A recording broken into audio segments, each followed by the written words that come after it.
Visiones y revelaciones completas de Ana Catalina Emmerich. El Relicario de Filotea les presenta el episodio 68. Los padres de Juan el Bautista ya habían muerto. Entre sus primeros discípulos había algunos jóvenes que eran parientes de Zacarías. Cuando Juan pasó por Betsaida, Cafarnaúm y Nazaret, no lo vio María, porque después de la muerte de José salía poco. Pero algunas personas de su familia habían oído sus palabras y hasta le acompañaron un trecho de camino. 3 meses antes de empezar a bautizar, recorrió Juan el país por 2 veces, anunciando al que debía venir después de él. Su andar era acelerado, con pasos ligeros, sin descanso, pero sin agitación. No se asemejaba al caminar tranquilo del Salvador. Donde no tenía nada que hacer, yo lo veía correr de campo en campo. Entraba en las casas, en las escuelas, para enseñar. Reunía a las gentes en las plazas y en las calles para hablarles. He visto que los fariseos y los grandes del pueblo a veces lo detenían para impedir su predicación, pero luego quedaban maravillados y admirados y lo dejaban en paz. La frase «Preparad los caminos del Señor» no eran solo figuras retóricas. He visto que Juan recorría todos los caminos que Jesús y los apóstoles hicieron después, removiendo los obstáculos y allanando las dificultades. Limpiaba de matorrales y piedras los caminos y hacía sendas nuevas.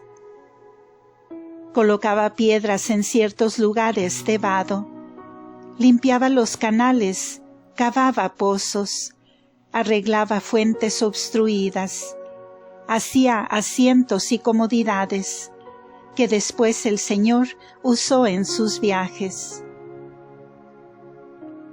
Levantó techados donde Jesús más tarde reunió a sus oyentes o donde descansó de sus fatigas.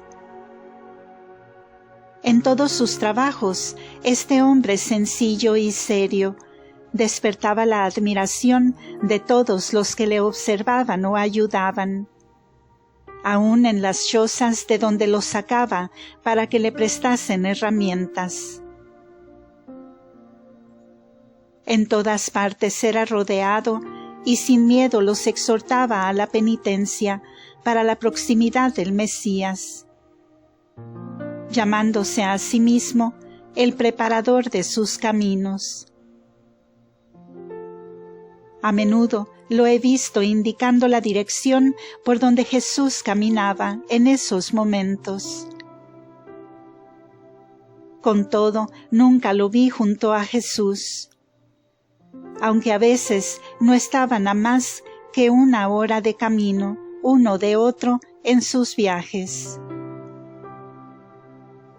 Una vez Juan dijo a las gentes que él no era el Salvador esperado, que no era más que un humilde preparador y precursor, y que allí, indicaba a poca distancia, iba el Salvador. Juan, en realidad, vio solo 3 veces en su vida al Salvador. La primera en el desierto cuando la Sagrada Familia, en su huida a Egipto, pasó cerca de donde estaba Juan, y éste, guiado por el Espíritu, se acercó a saludar a su maestro, que le había santificado desde el seno de su madre. Juan sintió la cercanía de su Salvador, que tenía entonces sed. Oró y tocó con su vara la peña, de la cual brotó abundante agua. En aquella ocasión corrió delante el niño Juan y vio a María, a José y a Jesús. Yo lo vi danzar y saltar de contento allí donde brotó la fuente, mientras jugueteaba con la banderita que llevaba consigo. La segunda vez lo vio al bautizarlo. La tercera, cuando pasó junto al Jordán y dio testimonio de él delante de sus discípulos. He oído que Jesús ponderaba delante de sus discípulos la mortificación de Juan, que en ocasión del bautismo realizó las ceremonias del rito solo por cumplir su deber, aunque su corazón estaba quebrantado de amor por su Salvador, por el deseo de estar con él y seguirle. Dijo también Jesús que Juan se alejaba de su presencia por humildad y mortificación, porque su gusto hubiera sido visitarlo a menudo y permanecer con él. Por otra parte, Juan veía siempre al Salvador en espíritu, pues estaba frecuentemente en estado sobrenatural y profético. Veía en Jesús el cumplimiento de la promesa y la realización de las profecías acerca de su misión. Jesús era para él no un contemporáneo y un conciudadano.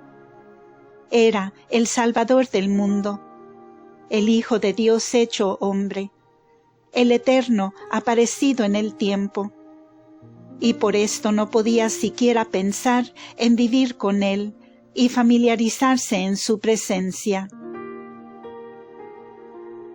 Por otra parte, Juan mismo se sentía desvinculado de los hombres y no estaba enredado en ninguna de sus costumbres.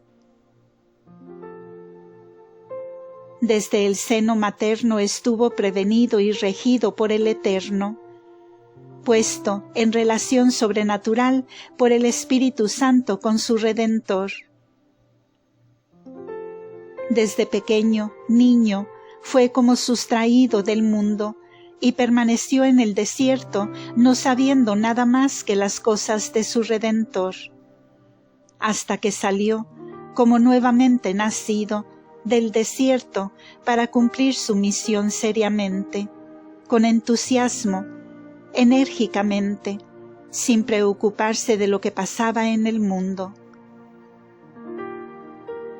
Su desierto era ahora la Judea, y como antes había hablado con animales, pájaros, piedras, plantas y árboles, mientras vivía en medio de ellos, así ahora lo hace con los hombres y pecadores, sin cuidarse de sí mismo ni de lo que pasa a su alrededor. Él no habla, no sabe y no ve otra cosa sino a Jesús. Su palabra es: Él viene, preparad el camino, haced penitencia y recibid el bautismo. Ved al Cordero de Dios que lleva los pecados del mundo. Puro y limpio como un niño en el seno materno, salió del desierto. Puro y sencillo es ahora, como un niño en los pechos de su madre. He oído que Jesús decía a sus apóstoles: Él es puro como un ángel, nada impuro, ningún pecado llegó a mancharlo, ni una mentira llegó a sus labios.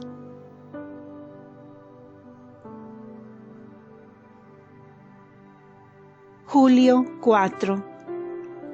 Lugares donde bautizaba Juan Bautista. Juan bautizó en diversos lugares, primero en Ainón, cerca de Salem. Luego en On, frente a Betabara, en la parte occidental del Jordán, no lejos de Jericó. El tercer lugar fue al este del Jordán, bautizando más al norte. Después volvió a bautizar en Ainón, donde fue capturado por Herodes. El agua con que bautiza pertenece a una afluente del Jordán, que al oriente hace un desvío de 1 hora de camino. Este brazo del Jordán es allí a veces tan angosto que se lo puede pasar de un salto.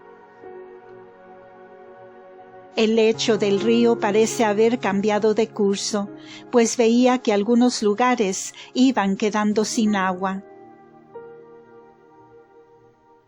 El desvío del Jordán forma fuentes y pozos que reciben sus aguas del afluente del Jordán. Una de estas fuentes está separada del brazo principal. Es el sitio del bautismo, llamado de Ainón. Debajo de ese vallado hay canales que se pueden abrir y cerrar a voluntad, dispuesto así por el mismo Juan. En la orilla había como una canaleta, y varias lenguas de tierra entraban en ella.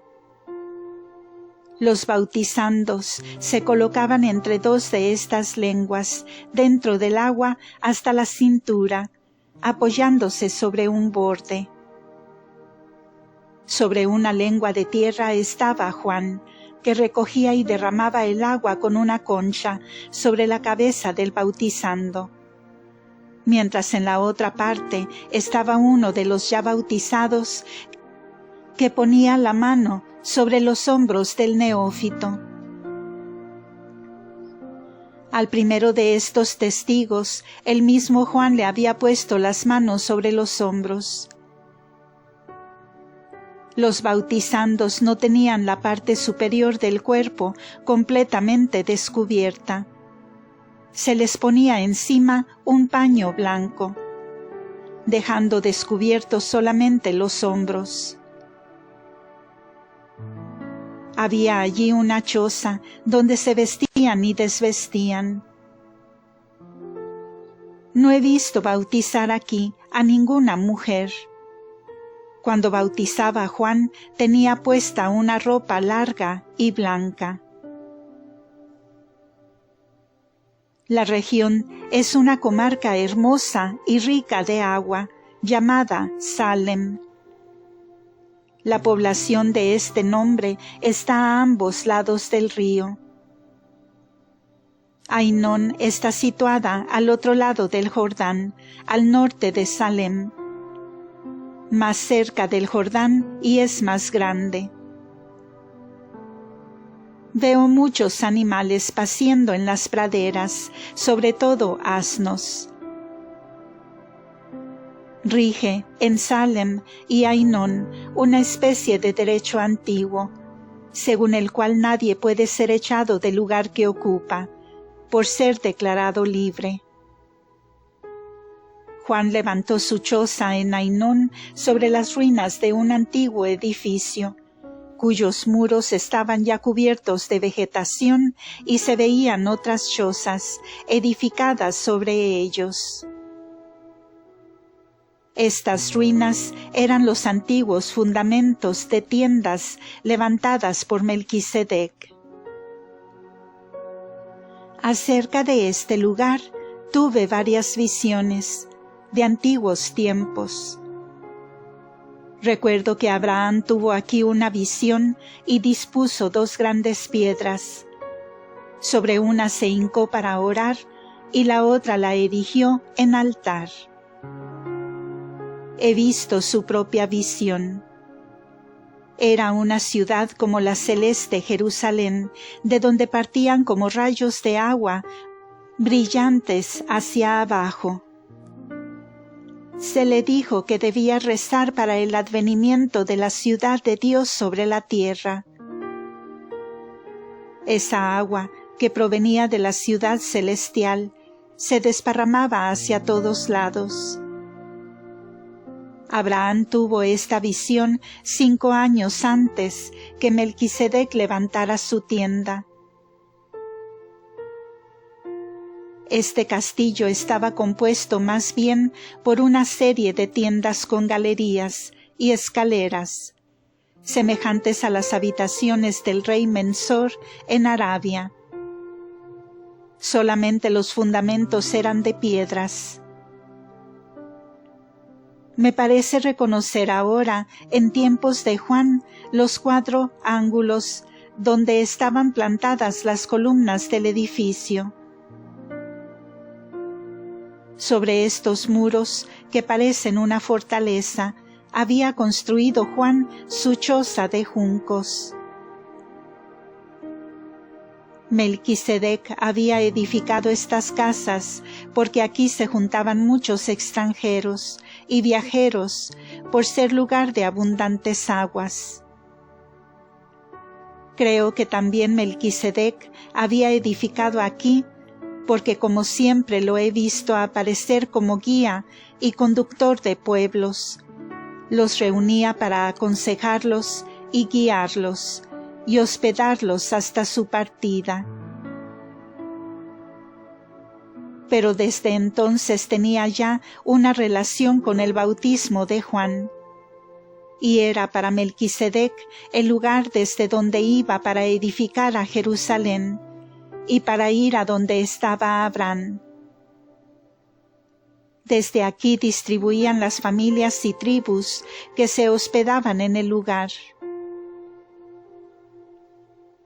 También Jacob tuvo mucho tiempo su campamento en Ainón. La cisterna del pozo del bautismo existía ya, y he visto que Jacob la renovaba. Los restos de los edificios de Melquisedec estaban cerca de las aguas y del lugar del bautismo. Y he visto que en los primeros tiempos del cristianismo se edificó, desde Jerusalén, una iglesia en el lugar donde bautizó Juan. Subsistía aún esta iglesia cuando María Egipcíaca se dirigía al desierto para hacer vida de penitente. Salem era una bella ciudad, devastada en guerras antes de Cristo, cuando se destruyó el templo. El último profeta anduvo también por estos lugares.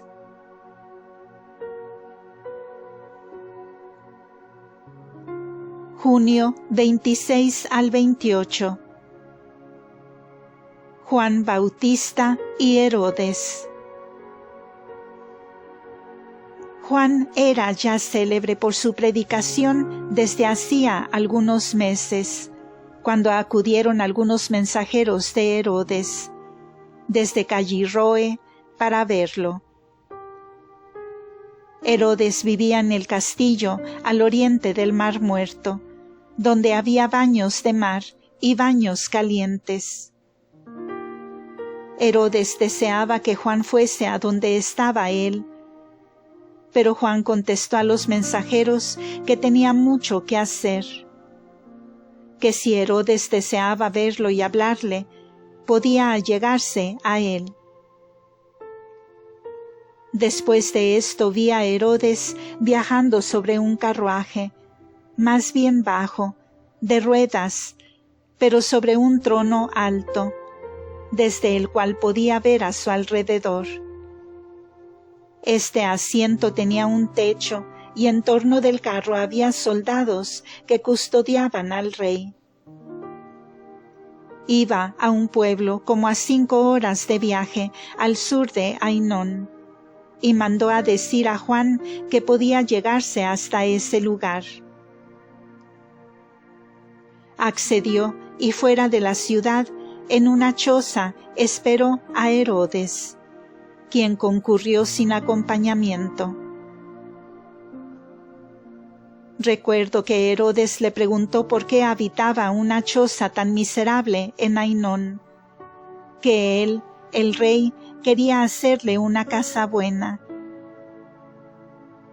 Juan respondió que no deseaba casa alguna, que tenía cuanto necesitaba y cumplía así la voluntad de aquel que es superior a los reyes. Habló seria y enérgicamente y se volvió a su lugar. Habló a cierta distancia de Herodes, con la mirada vuelta a otro lado.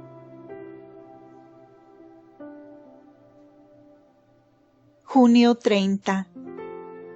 He visto acudir a los hijos del difunto Alfeo y de María Cleofás, Simón, Santiago el menor y Tadeo, y al hijo de su segundo matrimonio con Sabas, José Barsabás. Todos estos fueron bautizados por Juan en Ainón. También Andrés y Felipe se hicieron bautizar en Ainón.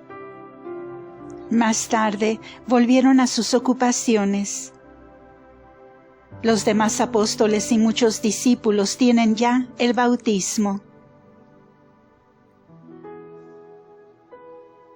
Un día, 4 de julio, concurrieron muchos ancianos, sacerdotes de los pueblos vecinos de Jerusalén, para pedirle razón de quién era para predicar, quién le enviaba, cuál era su doctrina y otras cosas semejantes. Él les contestó, refiriéndose a la proximidad del Mesías y a su venida, y reprendiólos, echándoles en cara con valor su hipocresía y su obstinación en no hacer penitencia. Algún tiempo después, del 7 al 11 de julio, concurrieron toda clase de ancianos, sacerdotes, fariseos de Nazaret, Jerusalén y Hebrón, para inquirir acerca de su misión, quejándose además de que se había apropiado del lugar donde bautizaba. He visto a muchos publicanos ser bautizados por Juan, después de haberles reprendido por sus injusticias. Entre ellos estaba el publicano Leví, más tarde Mateo, hijo del primer matrimonio del viudo Alfeo, que fue marido de María de Cleofás. Partió de allí muy conmovido y mejoró su vida. Hasta entonces había estado en gran desprestigio entre sus parientes. Muchos publicanos fueron rechazados por Juan por impenitentes. Continuará.